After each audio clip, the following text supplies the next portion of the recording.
Қазіргі кезде тұмау және ЖРВИ ауруының алдын алу мақсатында еліміздің барлық аймақтарында тұмауға қарсы екпе салдыру науқаны жүргізілуде.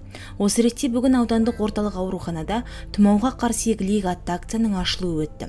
Қарасай аудандық тауарлар мен көрсетілетін қызметтердің сапасы мен қауіпсіздігін бақылау басқармасы мен аудандық аурухана басшылары және қызметкерлері ұйымдастырған рәсімнің лентасын ауданның бас дәрігері Мәулен Малғаждаров пен бас санитарлық дәрігері Нұрлан Олжабаев қиды.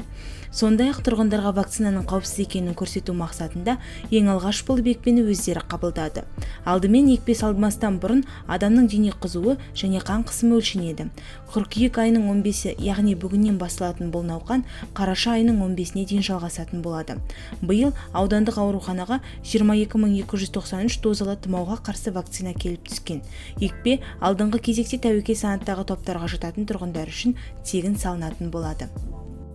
Оқу жасындағы балалар, мектепке дейінгі жастағы балалар, және де созылмалы аурулары бар ересектер мен балалар, егде адамдар 60 жастан жоғары, және де медицина қызметкерлері тегін осы шара аумағында шеңберінде тегін екпе ала алады.